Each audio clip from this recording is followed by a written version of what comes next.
to make sure that learning doesn't stop and students are being at most benefited. In the same, we have tried every permutation and combination possible, going out with Expert Talk series, Code Fest, the re engineered online conclave, Science Talk, exclusive agriculture webinar series, and whatnot. In this, you would be happy to know we have e-hosted 200 plus experts. Yes, you got me correct. 200 plus experts from across the fields, the globe famed personalities on this very e-platform of Vivekananda Global University. In continuation, today we bring to you a very, very special guest, Dr. Srinivas Chunduru, sir. Can we please welcome Dr. Srinivas Chunduru? Thank you so much. Thank you. Thank you.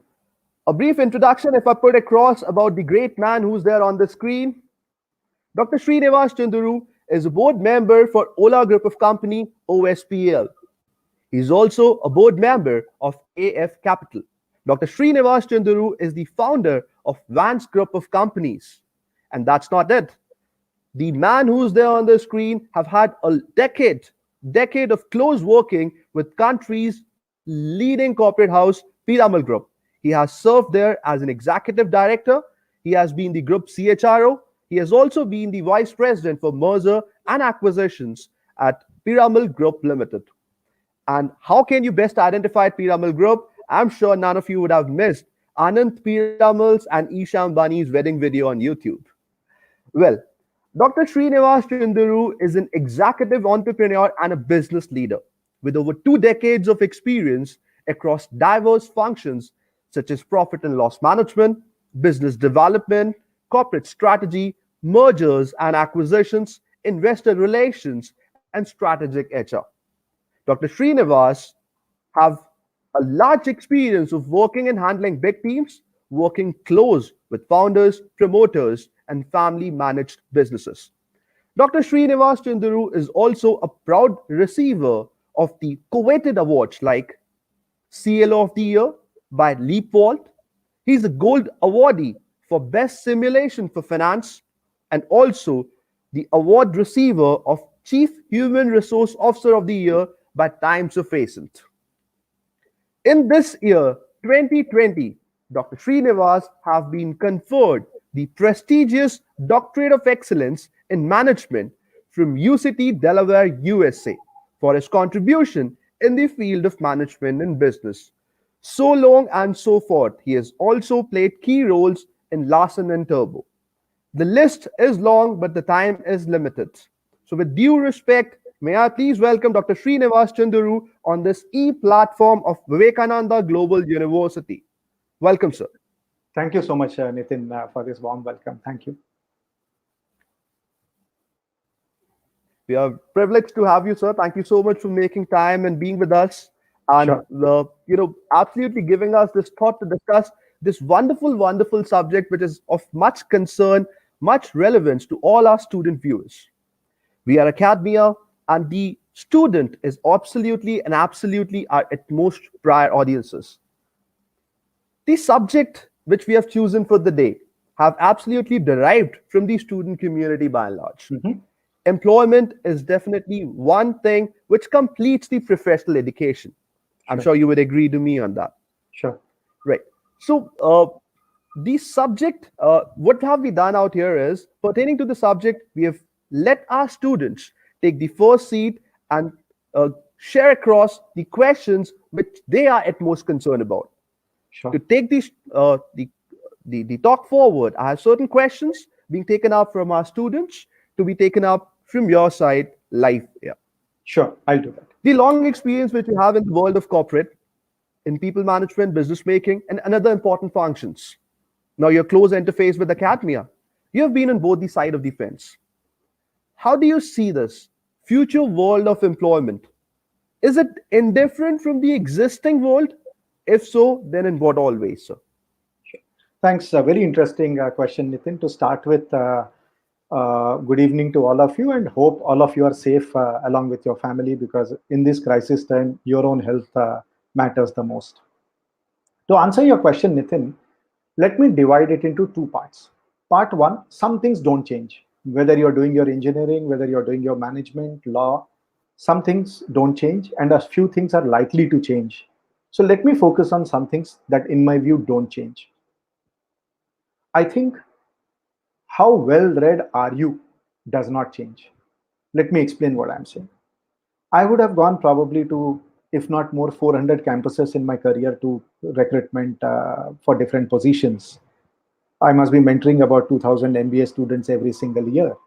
I think the single most important aspect is how well read are you, how much worldly wiseness do you have. I don't think that's going to change. I often tell students that a simple thumb rule is whatever professional program that you're doing, engineering, MBA, whatever, every day read 20 pages, do that for 200 days a year, 20 by 200, life would change. Trust me, I have 22 years of work experience. In one of India's largest company, I was a CEO and a CHRO. Still at this age and stage, I tend to read as many pages as possible because that's how the world is changing. So I think that would not change. Whoever is looking at campus recruitment and other things would always look for that. And I would urge each one of you to make it as a DNA and practice of your life. Second important aspect, what is not going to change is the competition continues. I was just browsing through some data. There are 3,980 MBA colleges that are recognized by AICTE as we speak. With an average intake of about 200 to 25, we are talking about 8 lakh MBA students passing out of India. 8 lakh. Probably this number would have been closer to 5,000 to 7,000 20 years back. Now this number has moved probably 160 times this number has gone up. But have the job opportunities gone up 160 times? Probably no. So all I'm trying to say is that the competition will continue from different B schools, etc., etc. So how do you position yourself and how do you work? I think that will not change. Third, I think very important, each one of you who is a professional, whichever country you want to work, I think three qualities are important. IQ, which is the intelligent quotient, EQ, which is the emotional quotient, SQ, which is the spiritual quotient. I think that's not going to change. The way you deal with people, how meticulous you are, how ethical you are, your integrity, and the team management skills, all the soft aspects, I don't think that they change. So far, last 3-4 minutes, what I spoke about, I don't think the world has changed. This will not change for years to come, and probably years that went by, nothing changed. In my view, what is going to change? Okay, and this is only a guesswork because nobody has seen COVID and we don't know what's going to happen. I think first and most important trend, lot more people will get into gig working. When I say gig working, I'm referring to contract employment. I think the days are gone when people look for a full-time employment, working with one employer, etc., etc. I think the new trend which is emerging for last couple of years, and I'm sure years to come that's going to multiply, is even companies are looking for people who can work on a project basis. Okay. Individuals are also looking for working with a company on a project basis for 3 months, 6 months, 12 months, depending on that. So the relation between employer-employee is going to change, and therefore you should be flexible. And the whole concept of permanent employment, I think, is lost. As I talk to you, 24% of Indian workforce is gig workers. They are not employed with one company, they are employed with multiple companies, project-based. Probably that number is likely to go up. And each one of you who are a professional, aspiring professional, that's a change which is going to happen. Never happened in my father's generation, never happened in my generation. It's bound to happen. I think that's the first change. Second appears very simple, but the ways of working have changed. Who has imagined 1 year back, 6 months back, 4 months back, that working from home is a very common now? Today, 95% of companies, people work from home. Now that's a new trend, which means how you use the hardware, what are the etiquettes for working from home, how do you regularly report it to your management, how do you supervise people, how do you control certain functions, how do you manage large projects. These are some things that you need to really learn, and I often find a lot of students faltering on that. A simple example. Nitin and I were talking for last few days on this session. Morning, we had a mock session to see if the technology is working or not. We were on this call probably 15 minutes before the actual call to check if audio video is correct or not. Now, these are simple checks, but point is, they shows your preparedness. So I guess the whole attitude, aptitude towards time management, how do you manage your time and how do you use all these tools, etc., is going to determine winners versus losers. Lot of companies, probably 50% of them, if you talk to the management, they would say work from home is unproductive. People don't know how to work, they don't know how to dress, they don't have a space at home properly, Wi-Fi is not there, etiquettes are not there, half the time it goes in disturbance. 50% of companies would say it is very productive. People are not traveling. Their energy levels are high. They get to spend more time with families. So there's a lot of, force within them to say so. So I guess how you tune yourself to this new style of working, where you don't go to office but you're a part of a company, where you don't meet your colleagues but you have colleagues, where you don't have coffee place gossips but it is an organization. I think that's a second change. Third change, especially from students' perspective and campus perspectives, the kind of companies that you would have expected of some time back would change. 20 years back, 50, 75% of campuses engineering MBA was indirectly, directly IT companies and probably a little bit banking financial services companies. 5, 6 years back, the trend changed. A lot of startups and platform companies like Swiggy, Zomato, Google to Ola to Uber to all these companies were coming. I feel that in the coming period of time, starting this year, you would find a lot more hiring coming from traditional companies. So when I say traditional companies, it could be cement companies, it could be steel companies, yeah, it could be pharma companies, it could be FMCG companies. The traditional brick and mortar companies, probably the hiring would be much higher. So therefore, I think the world has taken a shift. 30 years back, traditional companies used to rule the campuses. 20 years back, IT companies. 10 years, 5 years back, new age companies, again the traditional companies. So your whole preparation for campus hiring kind of career you're looking for, probably you need to look at these sectors. And some of the sectors which were very popular in the campuses may not be working. I think the last thing I would suggest is I think the skill set that you require has completely changed. People would talk about specialization earlier. People now talk about general management skills.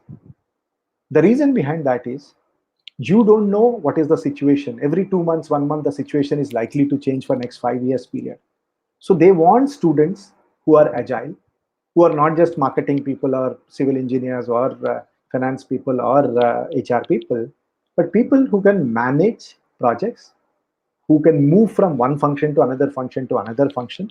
So I think it's very, very important that not just your specialization, but you need to get a general management perspective and focus a lot on softer skills like communication, understanding business, understanding annual reports of the company. So in a nutshell, some things don't change, which builds your fundamental. Some things would change, which I have shared. I think that's my view, Nitin. I hope I answered your question. Indeed, sir. Thank you. That was a very descriptive overview about the question, which I've checked in with you, and very rightfully said that some things change and something doesn't change. And how thoughtfully have you kept across the concept of regular learning? Our brain cells and our brain need some good food, and what better than reading? So that's indeed a habit our students should look out to be regular with, a regular practice. Competition is And in what fact, you've talked about. Competitions are just not going to change. indeed, I would suggest when I say reading, it's not just a physical book. It is absolutely fine if you read on your iPad, on your mobile phone, because today everything is virtually available. Whatever you are Right. comfortable with, do that reading. Go on, Nitin. Indeed. And right. And you've also talked about that competition doesn't change. So, I was just making this clear to our students that yes, indeed, they have to be very, very, very, very cutting sharp. They have to be, ready for this, this tight world which is coming ahead.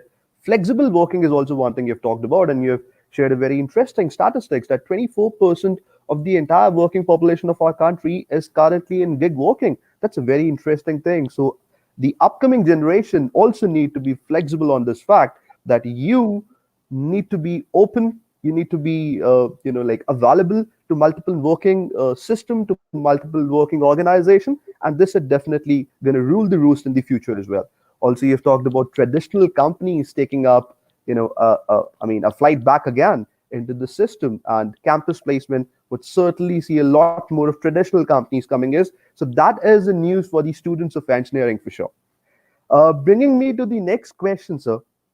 Education 4.0, digital learning, upskilling, blended teaching, relevance of all these new age terminologies as a mark of as a mark of reference for the corporates when they think of lining up a campus to do a campus hiring recruitment process. How do you see that these new age terminologies are going to interfere in the psychic of corporates when they come down for campus, and Sure. how well do the campuses, or how sincerely do the campuses need to take all these new age education terminologies? Sure. I think let me just go one step backwards. As a campus recruiter, especially for engineering or MBA, what are five, six things that one looks at? I think one, how research focused the institute is. It's not just about how many classes you do or how many professors you have. What kind of original research have you churned, or what white papers have you generated? What new work that you have done in the innovation areas, to say so. Second, of course, the infrastructure, whether you have those kind of labs, simulators, etc. Third, I think what kind of clubs and knowledge labs that you have got, and what is the level of student activities, and how serious are they, and how not so serious are they. Then the pedagogy of the institute, and finally the ability to churn entrepreneurs, which means how many of your students have actually worked on brilliant ideas and moved ahead as an entrepreneur or a startup, or that all are some of the things that anybody looks at from a campus perspective. Now, coming specific to your question, I think institutes have no option. I'll put it this way. Given the plethora of things that needs to be done, the fact that every time you cannot have a guest faculty coming from Mumbai, Delhi, or some place, and spending so much of money and energy and time to say so. And today the world has abundance of knowledge. Geography is history, as they call it. I think institutes have no other option but to adopt digital technology. And the gap between institutes which adopt digital technology and who don't adopt digital technology will actually widen as we keep talking about. Yeah. So I think institutes should focus on virtual labs, should be focusing on creating a lot of simulators, simulations, IT-based or technology-based simulations for learnings, to say so. Lot more collaboration, because today with digital technology, it's so easy to have a professor from MIT coming and talking to you. I mean, I'm here in Mumbai talking to you guys today. So I guess, how do you collaborate? So I think three things which will help the institute. One, having a lot of virtual labs for the students, converting some of the course material and some of the things into simulations. And the third is a lot more collaboration for getting external talent to help all the institutes. I'll give you an example. There's a fintech company which I'm associated with. I'm an investor and also a board member in that company. There are just 70 employees in the company, 70. Every month, they contact 3 lakh customers, out of which 1.5 lakh customers apply for loan, and about 75-80,000 people take loans. 70 people sitting in one location in Bangalore, giving loans to 75,000 people. Now that's fintech. It's completely virtual, including the credit calls, the interviews with the customers, their collection of papers, everything is virtual. Now, if I have to compare that with traditional banking, right?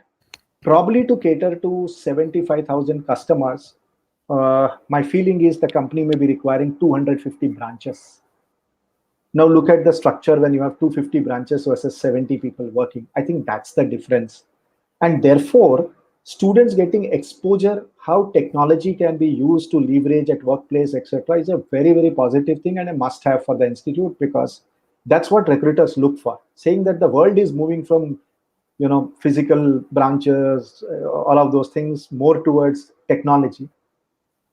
can students whom we hire from campus also adopt it? Because technology is not just about provision of IT software, but it's also an attitude and mindset.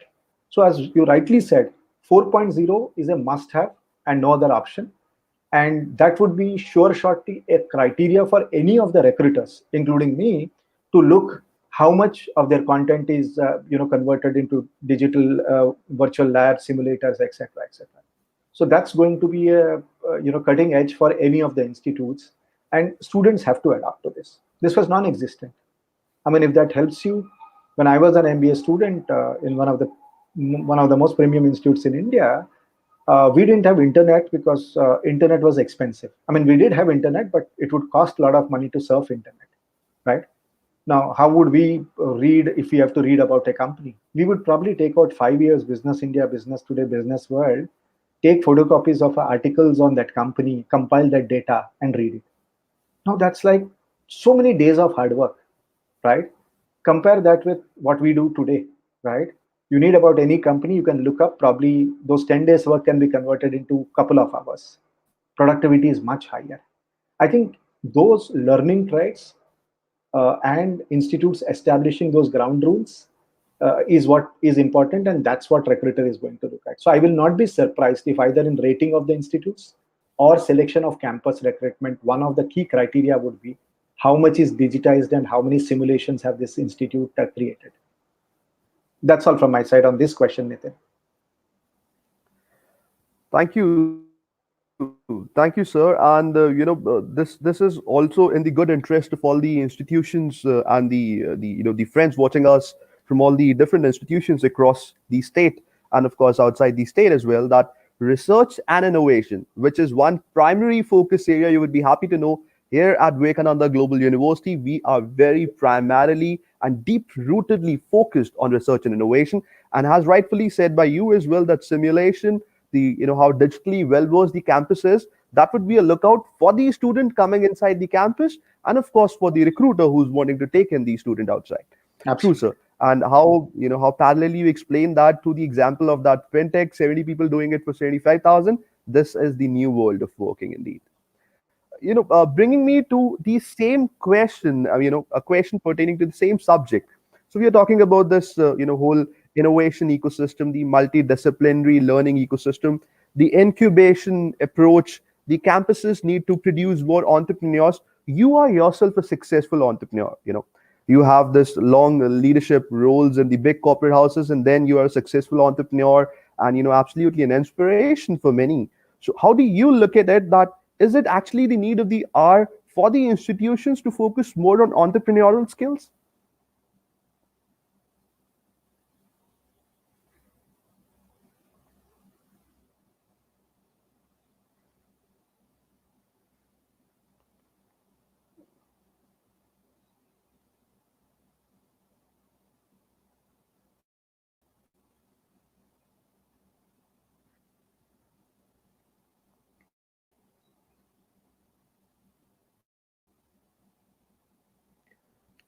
I guess we have missed on the campus.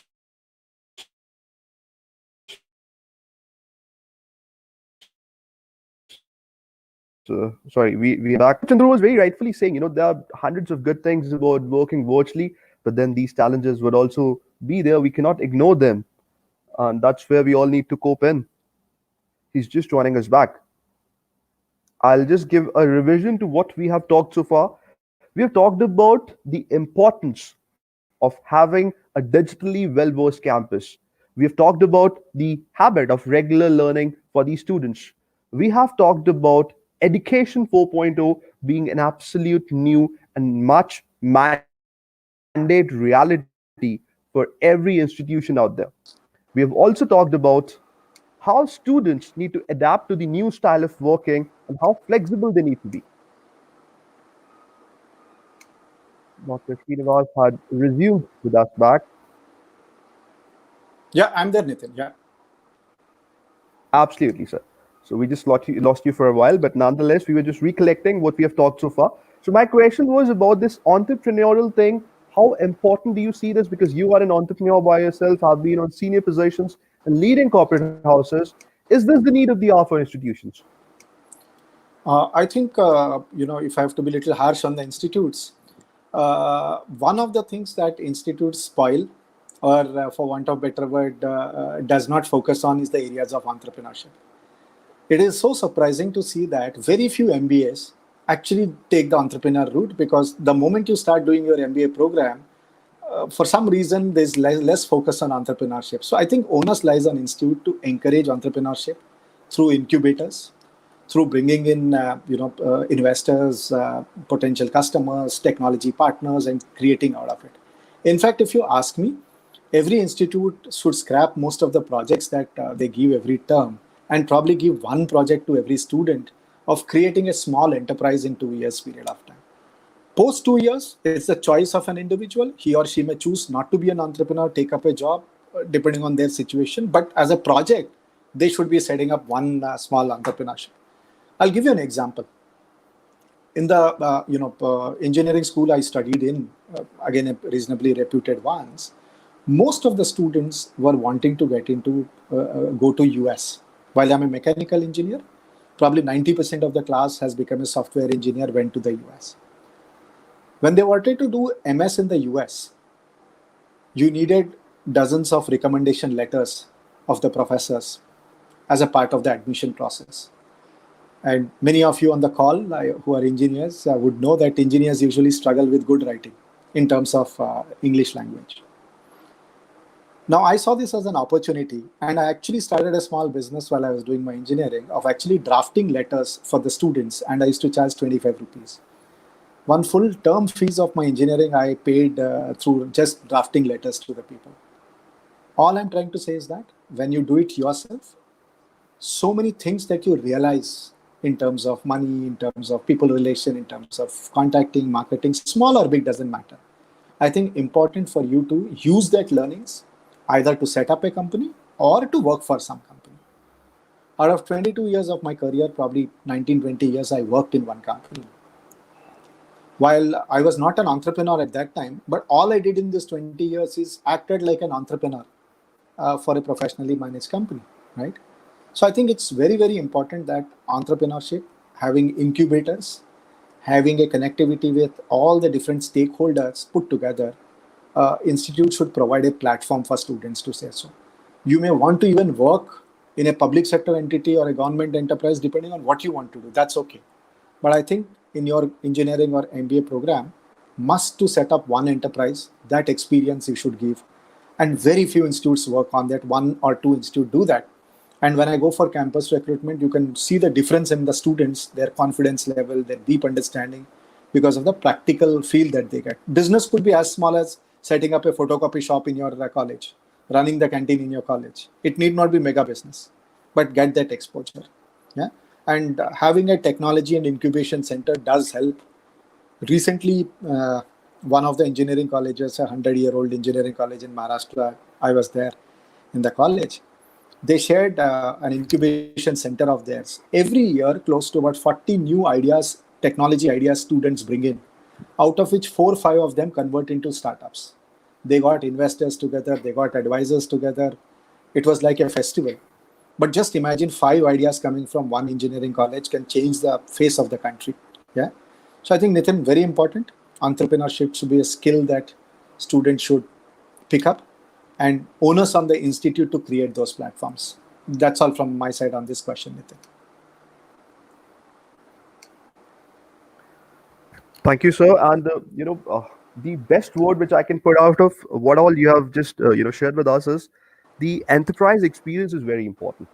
Howsoever smaller or bigger, a student must be made to enroll or to engage himself or herself in any kind of a personal driven activity. It could be the extension of the project as well, but definitely that can give him a very different kind of learning and much needed when it comes to recruitment platform as well. And here Absolutely. again, I would like to share with you as well and to all our viewers that here at Vivekananda Global University as well, we have been very, very primarily focusing on entrepreneurship development. You would also be happy to know we have an Atal Incubation Center, and which is first of its kind in the in the space, and multiple other organizations who are closely working with us for the upliftment of the entrepreneurship and incubation in students.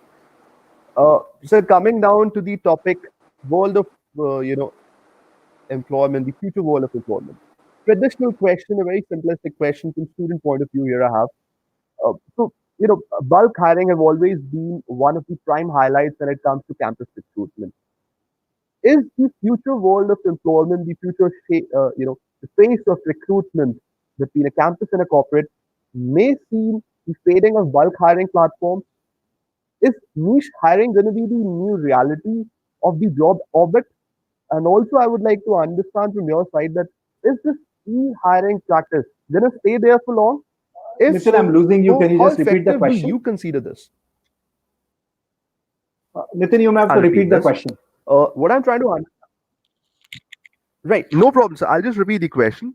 I'm trying to understand here, pertaining to the subject which we are discussing, that future of employment. So this is Somebody in from the the back end student needs to check. perspective that when I'm it unable comes to to hear his voice.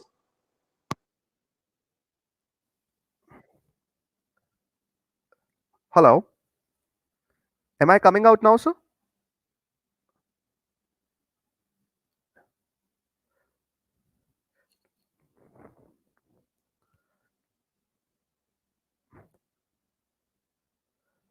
Sir, missing on your voice. Can you hear me? Uh, Tech team, can you please check what is the challenge with the voice? Hello.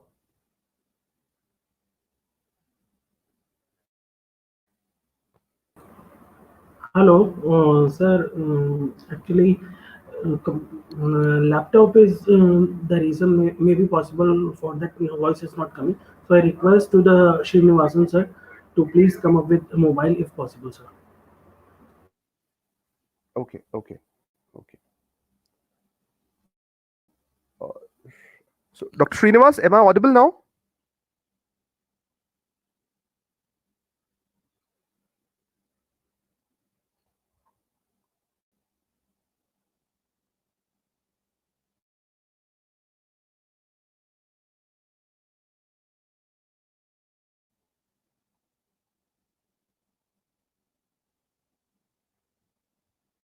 So your voice is not coming.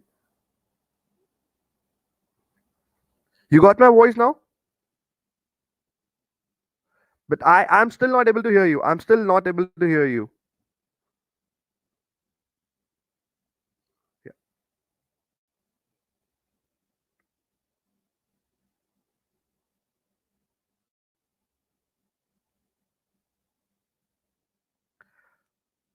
I'm coming to you, but your voice is not coming to me, sir.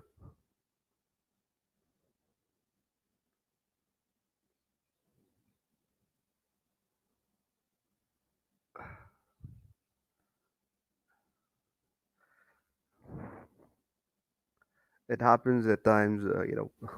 We are far off and doing this, but technology may support and may not support sometimes.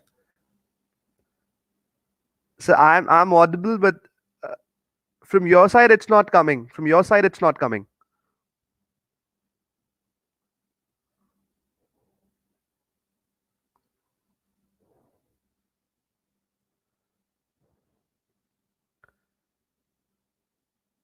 There's a little glitch in tech. Dr. Srinivas Chanduru's mic is not working. So please check it out. Sir, your mic is actually not working, Srinivasan sir. I request you to please, if possible, then you can join us with your mobile phone, sir. Hmm. Okay. Actually, sir, your voice, uh, just a minute, sir.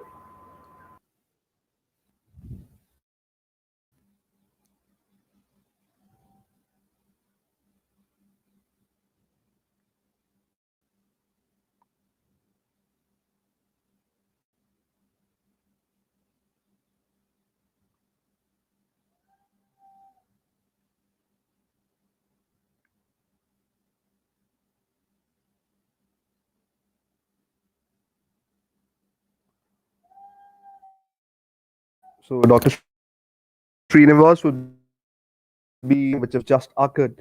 Nonetheless, it's a wonderful discussion which is ongoing. We are talking about the employment of the future world, how the employment scenario is going to change post COVID. We have so far discussed about a couple of very important things when it comes to student and institutions perspective, and how well connected a corporate and an institution could be, and what are the ways of being well connected in the future world of employment. We have some more interesting things and questions coming up. Of course, the live session is also yet to come. You may keep posting your queries. The team is going to collect down the best of the question, and we would Yeah, definitely be am I audible addressing to now, them Nitin? all Nitin, am I audible live by now? Dr. Srinivas Chunduru. Nitin, am I You're audible audible now? now, sir. Okay, superb. I came on my mobile. Yeah, Absolutely audible. yeah. Sorry for No that, problem, sir. all No of you who problem. are on They're the call. always Yeah, no problem. No problem. We do understand. yeah. So I was here, wanting to take you back to the subject which we were discussing about Mhm. the future of employment. So from the student side, the question here is that uh, when it comes to campus placement, bulk hiring is definitely the biggest fancy. Bulk hiring absolutely justifies the need of a campus placement, and indeed somehow very important with universities like us, which have students in much volume. So, is the future world of employment going to see the concept of bulk hiring being fading off and niche hiring concept being coming up? So, like multiple organizations coming in, but the hiring numbers are fewer in number. One thing is this, which I need to understand from your side, and also in continuation, the e hiring practice. What is Mhm. your opinion on that? Is it going to continue in the future, and how effective is it? Okay. Sure. I think two parts to your question. One is kind of recruiters, and second is the process or technology used for that. My view is that nothing will die overnight. You will have challenges, and I'm being very realistic in the next 1 year to come. So an Infosys which must be taking 2,000 people from campus, or a TCS which must be taking 500, 600 people, or so on and so forth. I think next 1 year you will have a challenge. Probably the hiring of this bulk hiring people would be down by 50%. Having said that, having said that, good campuses, which is research focused and good students, etc., you would have multiple options. For every TCS recruiting lesser number of people, you probably would have more number of, I don't know, Swiggy's coming in or Paytm coming in, etc. Also, don't undermine. The world is shifting towards the east. I can't be specific, but if you actually have been reading newspapers, there are a few changes which we are seeing. 800 companies from a particular country are being delisted in the US. Top three hardware manufacturing people are moving their bases from one country and wanting to come into India, into UP and other places. This will take some time. So if you discount this year, I think it would more be towards class hiring, but you would not have likes of TCS, Infosys, etc. fading away. They are here to continue, maybe for a different skill set and all of that stuff that we talk about. So I think from students' perspective, be cautiously optimistic. Don't be overly worried by what you read in newspapers. 1,400 people sacked in a company, 1,000 people. Don't get psyched. There are enough jobs in the market. Remember one thing, as much as you need a job, companies need smart young people like you as well. So I guess there will be some ups and downs, but you don't worry, because that worry is not going to solve your problem. Campus placements will not become zero. The kind of campus placements will change. Instead of one company coming and taking 200 people, maybe today they'll take 100, you'll get 5 companies. So my strong suggestion to students is don't get demotivated, right? You will have something or other coming in.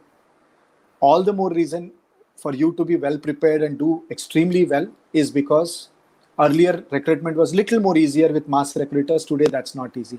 So my suggestion is, I am not being pessimist. I am being optimist, cautiously optimist, and I would like the students also to be cautiously optimist.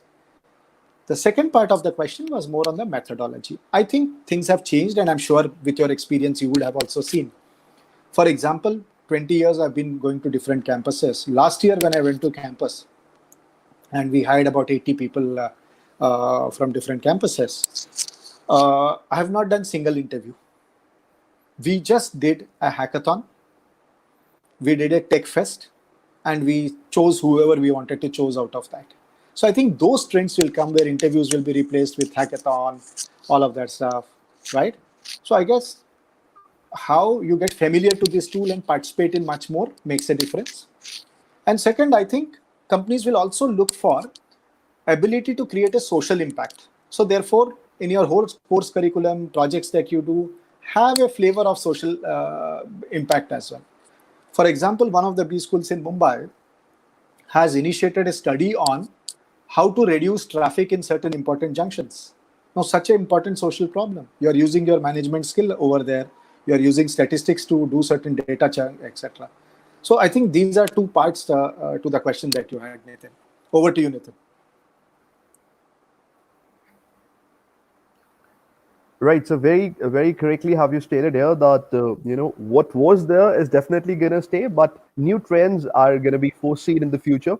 And Absolutely. this is an interesting thing which is coming here. As you're saying, the hackathon being a one new style of recruitment, very interesting for these students as well. And again, to bring in your kind notice, we have already been keeping a pace with the future trends which are coming henceforward. Recently, we have done a successful COVID hackathon and have given away prizes worth rupees 15 lakh and have been a very successful event. Very nice. I think these are Right. the things that makes a difference between Institute A and Institute B. That would indeed be. Coming down to a very relevant platform of the engineering or management or any other kind of professional education engagement, trainings and internships. What is your take on this? How is the shape and the face of training and internship gonna change from here? Is there gonna be any kind of paradigm shift? Is this gonna be the new gateway for employment? Uh, I think what is bound to happen is companies would be little more cautious in the selection process. So therefore, what is bound to happen is people are likely to take students on an internship basis or a 2-month project or a 1-month project during their college days and assess the students at a closer quarter, or they may go deeper into the training programs of what the students go through and what the colleges offer to the corporates, etc., and use that as a proxy. So as you rightly said, if I were a student during this time, either an engineering student or an MBA student, instead of doing 5 projects, I would do 20 projects at this point of time, because that's what the corporates are looking for. When things go bad, corporates are much more cautious of hiring and recruitment and stuff, and therefore they would prefer people who are working on internship basis and project basis and a training basis with them to be hired. So therefore, I think I would urge even the college to relook at how much of theory classrooms do they have and how much of projects do they have. I think you should at least increase the number of projects 4 times, if not more, for your students to get a real exposure at least for next 2 years period of time.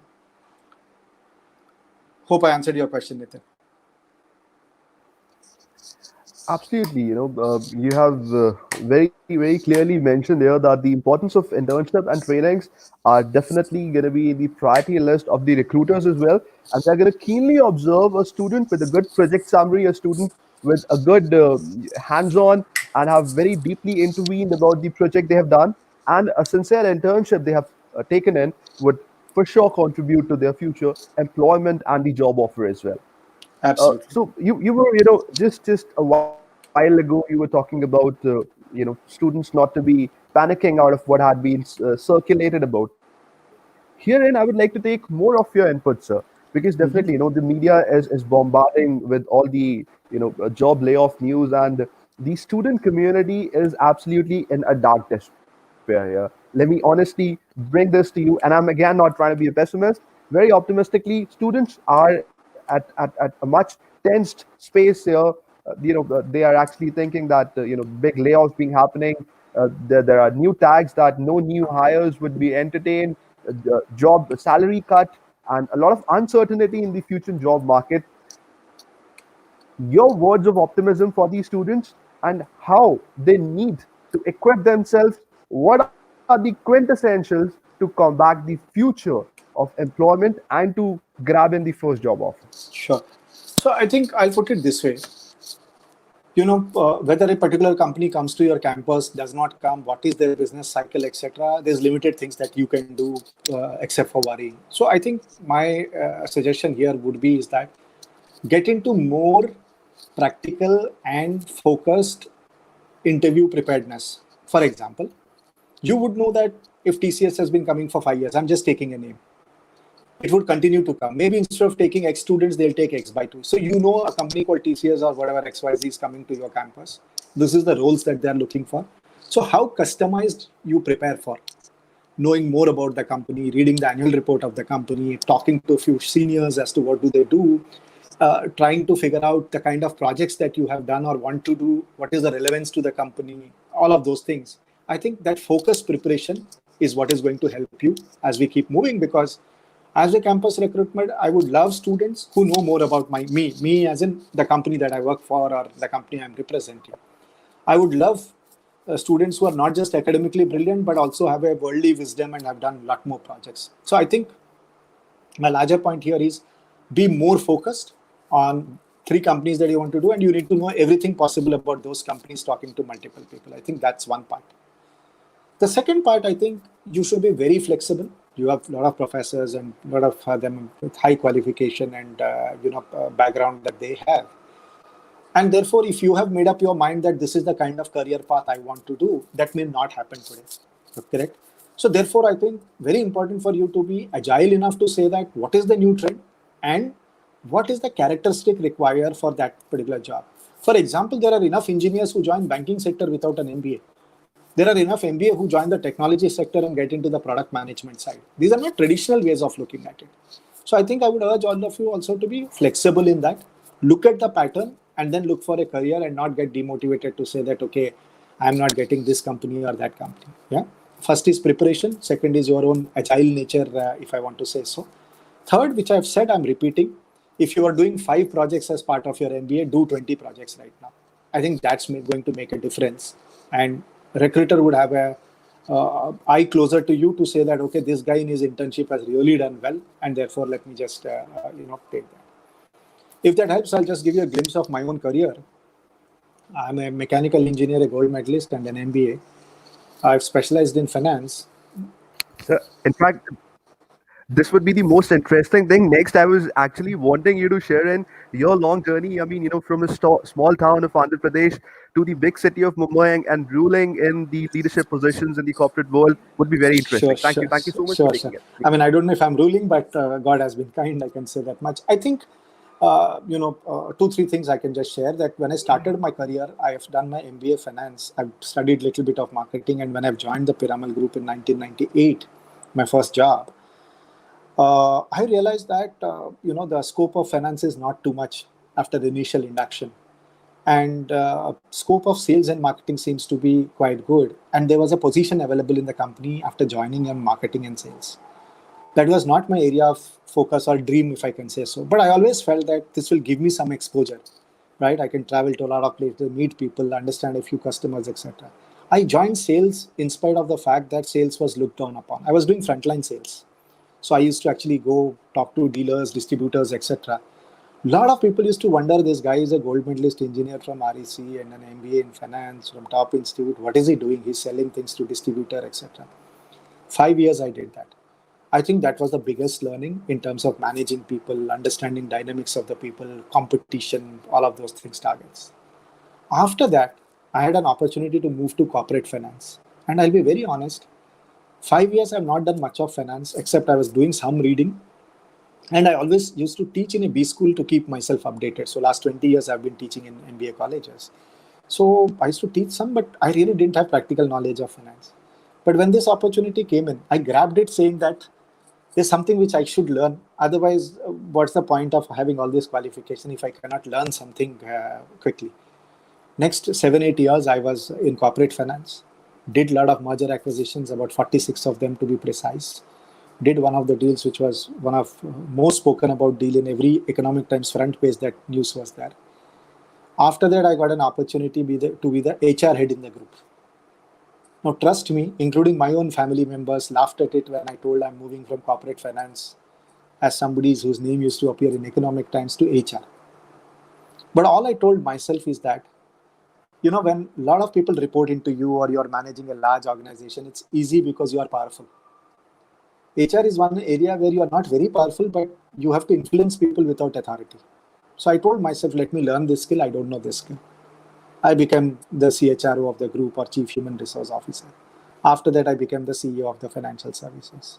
So if you actually look at every 5 years of my career, there's no relation between what I did in the past and what I did. Sales to corporate finance to HR to being a CEO in the division. Last 2.5 years, I've started my own set of companies to say so. So today, if God has been kind and I'm running as an entrepreneur, the biggest strength and confidence I have is because I've worked in multiple areas. That has really helped me in getting a better perspective and looking at different things. There's no special mantra for this. All I was doing is that I was open to opportunities, right? Trying to experiment and learn newer things. And I was agile enough to change myself with time and not be stagnant.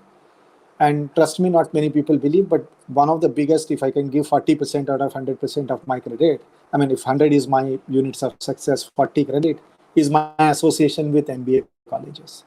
That really challenged me to read new things. So many students questioning me, looking at students' career, sitting with them to understand the new trends. If today, if I was not into teaching in the MBA schools for last 20 years, probably I would not have been so successful, whatever I am, right? So I guess all I'm trying to say is that have something additional apart from what you're doing that makes a lot of difference in your career. Do a social work, I don't know, do marathon, do tree plantation, help some startups, do some technology things, help some B school students, doesn't matter. But do something extra than what your routine job is if you are really wanting to look for a long-term career. Hope, Nitin, I gave you a flavor of my 20 years. Absolutely, absolutely, sir. And I mean, what the best I can connect out of this is that the X skill is gonna be leading any student and is making him stand out of the crowd. And definitely a passionate engagement, may it be in a hobby or anything XYZ you do, is absolutely gonna bring out the best in anyone. So, Absolutely. bringing down to the second phase of the conversation, we have a lot of questions coming in from all the mediums. We are online and live for now.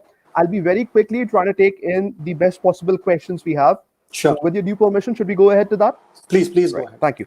So, the first question I'm taking up from the agriculture student point of view, and it's a very interesting question coming up from Facebook Live platform. The question is that what's your take on the agri startup or the agri tech, the future of agriculture startup after COVID-19? Because we are an agro-based economy. Sure. How do you see the agriculture entrepreneurship and the employment sector post the COVID? Sure. I think very interesting sector to be in. So of late, last 5-7 years, I think in agriculture, 3 different types of things have emerged, and that should be of interest to all of you. One is from a financial services perspective. Earlier, agri loans and small loans to farmers, etc., was very dominated by governments, and very few private players were there.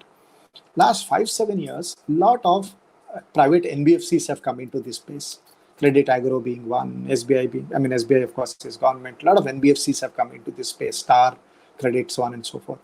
So I think specialized financial services for agriculture is one career which a lot of you can get into, and it's very interesting and a lot of job opportunities.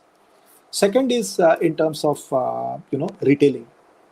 For example, there are enough and more online places for organic food.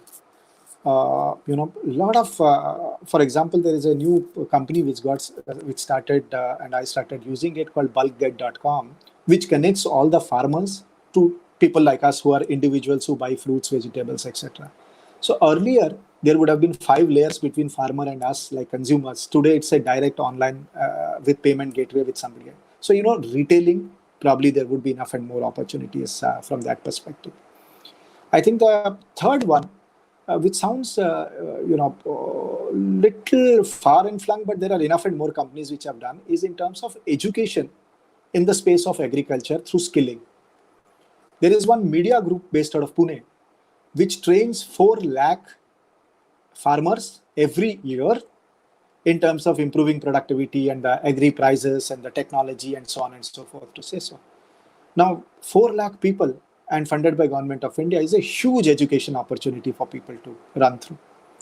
Apart from this, I would urge you to go through internet and study things like ITC Chaupal, e-Chaupal, where technology is actually killing the middlemen and creating a marketplace. Apart from that, a lot of IT companies which are specialized into agriculture production, products, to say so. are coming in. So I think agriculture as a sector, we like it, we don't like it. 70% of our manpower is here. There are enough and more opportunities. The Skilling Commission of India or Skill Council of India has got almost 20 different departments focusing on skilling agriculture workers, and that's an opportunity.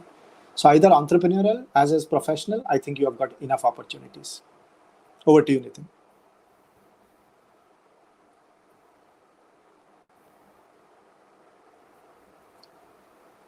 Nitin, did I answer your question? Hello?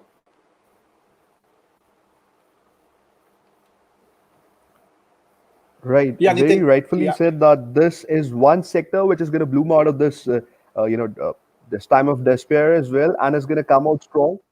Absolutely, absolutely. Sir. Am I audible? Yeah, absolutely. I can hear you. Right. Thank you. Right. Absolutely. So next question, which is again coming up from the Facebook Live platform, is again from the student point of view, they need to understand that what is going to or what are going to be the potential sectors which will have more of employment opportunities coming in Sure. the post-COVID world. I think post-COVID world, FMCG, cement industry, steel industry, manufacturing industry, that would again be a sunrise industries to talk. IT would not collapse, but IT probably would be a little lower than what they would be. And very interesting, new sectors like pharma, biotech, etc., would have a lot more take compared to what it is. Each of them will require engineers. Each of them will require MBAs. I think these are sectors which are likely to bounce back. Maybe if the question is extended beyond 1 year, probably financial services, a lot of the small ones will get consolidated and the big ones will become bigger. So in next 1 year, if you focus on manufacturing, FMCG, pharma, IT, I think recruitment would continue. I don't foresee a challenge. I mean, I've been working with some of these guys, and when I look at their plans and numbers, I don't see a cause of worry. Right, indeed. So, these would be the promising sectors, and, that is absolutely a news for all the professional curriculum students, may it be the agriculture students or the management or the engineering students. A lot of these industries, a lot of these, prime sector industries are going to have a big space in the future. Sure. Again, one more question coming up at the Facebook Live platform. 3 key skills you would want these students to pen out here. There are a lot of student, wide audience in the volume of audience and the students is wide out here. 3 things you sharply want them to pen out that this is what they need to have if they want to be through in this tough 20 time by ahead. 200 starting tomorrow, every single day, 20 pages, which is not your course curriculum. Read about business, read about Right, one. anything. I think 20 by 200.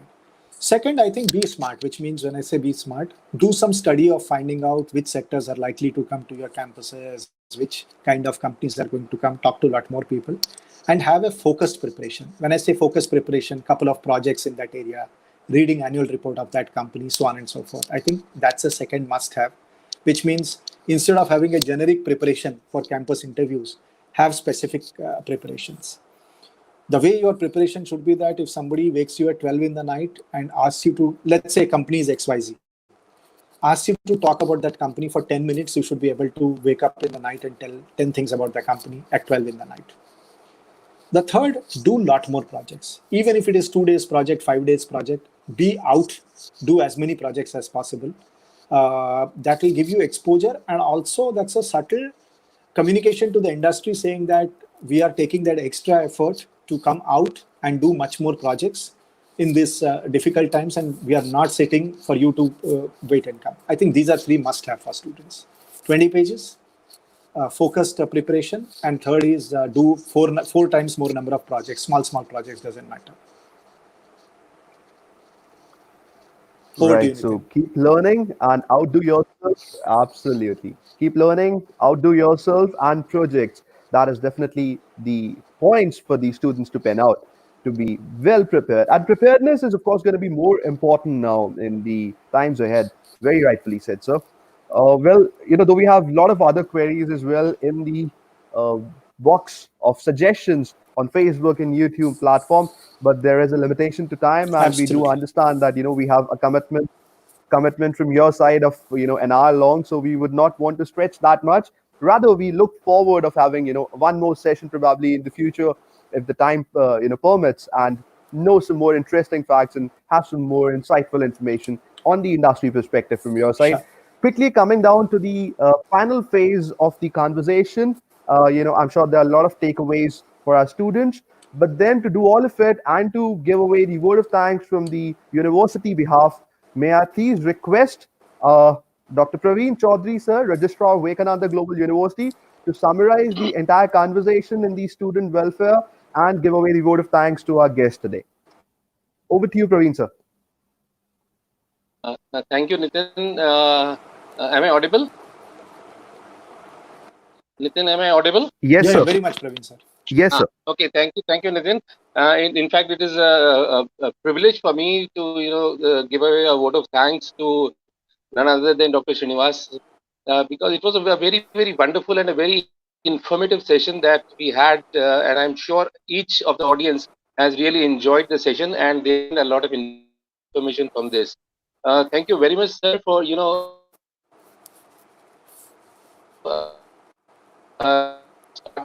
change at all, and then going us to tell us that yes, IQ, EQ, SQ, because not many institutions, they are focusing on all the three aspects. Much of the focus of the institutions are on IQ only. SQ, of course, EQ has also started, but SQ very, very rare. Of course, yes, at Vivekananda Global University, since the name itself is from Vivekananda, we are doing a little bit, not too much on this spiritual quotient also. So thank you, sir, for enlightening us on this, that we should start working more on the SQ part also. And what a wonderful message you have given to all our students. At least they must multiply the number of projects that they do, and because the more hands-on they do, their employability is going to be enhanced. And the motto of our university has always been that we'll make you employable when you pass out from here. And certainly the advice that has been given by you, that they have to do something extra beyond the curriculum. They do the projects, whatever kind of thing. Maybe start at least one entrepreneurial activity on the campus. That those ideas are wonderful, and I'm sure those ideas are going to help our students in becoming more and more employable. Certainly, sir, if they get into entrepreneurship, the present government, the policy of the present government is also going to help, because now everybody is talking about Atmanirbhar and going local. Absolutely. And you've already hinted that a lot of companies from certain countries are going to land up now. They're being uprooted from some other country and going to land up here in India. So lots of opportunities are available to our students. And thank you for sharing all that. How the students can be prepared to grab that opportunity, which is likely to be available post COVID. Thank you so very much, sir, for the wonderful session that we had today with you. And I'm sure our students are much enlightened after this session. Even I myself, though I'm also a teacher, and it's very good to know that you also, for the last 20 years, the teaching habit has already helped you so much in your profession also. So thank you so much, sir. Nitin, do we have an e-memento? So that if it's there, then we can present the e-memento, because physical memento is not possible. So if we have an e-memento, we can present it to Dr. Srinivas. We shall be mailing that across to Dr. Srinivas, sir. Okay. Due to some technical limitation of this platform, we would not be able to present. We'll mail that through to sir. No problem at all. Yeah. Thank you so much for this opportunity, and any support that you require for setting up entrepreneurship cell, etc. I'm more than happy to help you on that. Yes, except for the small technical hitch, the technical has been wonderful. And I also thank my technical team, which is working backstage, to get over those small technical glitches that took place in between. But yes, they have been able to handle it properly, and the show has gone very well. Thank you so very much, sir. Thank you very, very much. Thank you. On behalf of, it is not only on my personal behalf, it is on behalf of the management, the faculty members, the students of Vivekananda Global University, Jaipur. Thank you so very much, sir. Thank you so much for having me. Thank you, Nitin. Over to you, Nitin.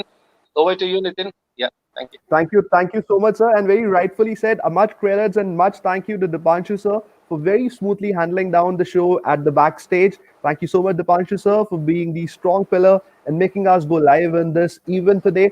And last, of course, Dr. Srinivas sir, what a show was it? So the last word I would like to end off this live session is the importance of emotional welfare and well-being for all these students out there. Be positive, stay optimistic. A lot of good things coming up your head. The world of despair is absolutely going to get saturated, is absolutely going to come to a pause within a couple of days or probably weeks or months from here, but the optimism is definitely going to stay out. On that note, we are closing off. Thank you so much, Thank Dr. you so much. Srinivas Thank Chunduru you. sir, for being with us. Thank you so much, Praveen sir, for joining us in the session, and to all our wonderful, wonderful students and friends out there who have been watching us live on Facebook and YouTube live platform. Stay tuned. We have one more wonderful session coming up tomorrow at 10 a.m. where we have Shri Anil Swaroopji, who is the ex-education secretary of Government of India, going live with us, discussing about the new age learning and the new face of education, 10 a.m. 25th of May on the same platform. Thank you so much, sir. Thank you We so are signing much. off for the day. Thank you. Thank you. Thank you for joining us. Thank you.